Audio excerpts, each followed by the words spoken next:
Il n'y a pas de sentiment anti-français. Les peuples africains sont anti-politique française. Ils veulent accéder à leur deuxième indépendance, celle de la souveraineté économique et financière. Nous devrions les écouter. Nous devrions fermer les bases militaires en Afrique et en finir avec le franc CFA. Et que dire du franc Pacifique? Au lieu de cela, vous continuez à exiger des sanctions internationales qui étouffent les peuples et renforcent l'image d'une politique française aveugle aux besoins des peuples. Vous avez même exigé la fin de la coopération culturelle avec tous les artistes maliens, burkinabés et nigériens et bloqué l'obtention des visas pour les étudiants ressortissants de ces États. En appliquant ces injustes sanctions collectives, vous vous en prenez aux puissants vecteurs de paix que sont les coopérations culturelles et intellectuelles. Avec les putschs au Niger, au Gabon cet été, votre politique néocoloniale et impérialiste en Afrique a connu l'un des plus grands revers. La faute à une politique pilotée pour nos intérêts économiques de l'uranium au pétrole. De même, ce même fait colonial qui est dénoncé dans nos outre-mer, qui vivent la persistance de cette mentalité dans des territoires exploités uniquement pour leurs ressources naturelles sans égard pour la souffrance des populations, au risque d'une explosion sociale que vous ne saurez pas voir venir. Au Sahel, vous avez demandé aux militaires de faire de l'humanitaire.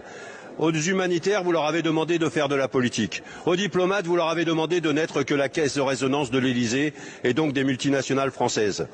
Et quand vous prétendez défendre la démocratie, les peuples vous répondent en dénonçant et en rejetant les tricheurs. Il n'y a pas de sentiment anti-français. Les peuples africains sont anti-politique française. Ils veulent accéder à leur deuxième indépendance, celle de la souveraineté économique et financière. Nous devrions les écouter. Nous devrions fermer les bases militaires en Afrique et en finir avec le franc CFA. Et que dire du franc Pacifique? Au lieu de cela, vous continuez à exiger des sanctions internationales qui étouffent les peuples et renforcent l'image d'une politique française aveugle aux besoins des peuples.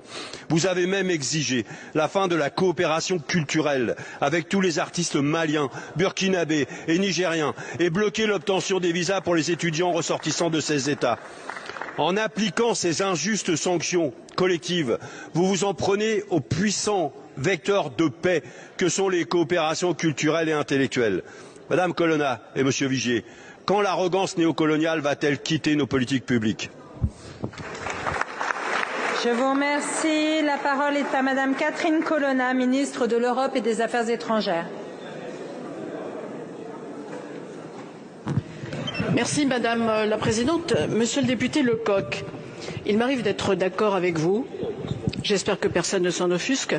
Mais là, je ne saurais l'être tant vos propos dépassent la réalité.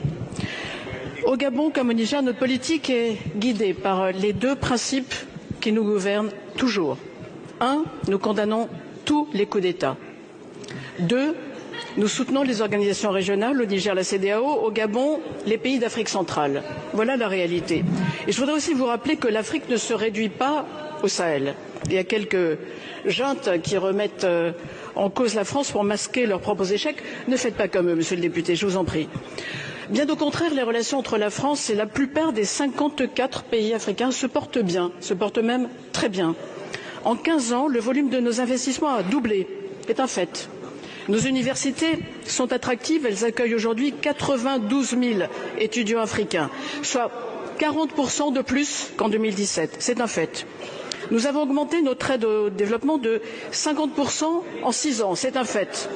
Partout sur le continent, nous menons des coopérations avec les scientifiques, les jeunesses, les sportifs, les artistes, monsieur le député. Et à propos des artistes, permettez-moi de dire que les mesures que vous évoquez n'ont jamais ni été prises, ni même n'ont été demandées.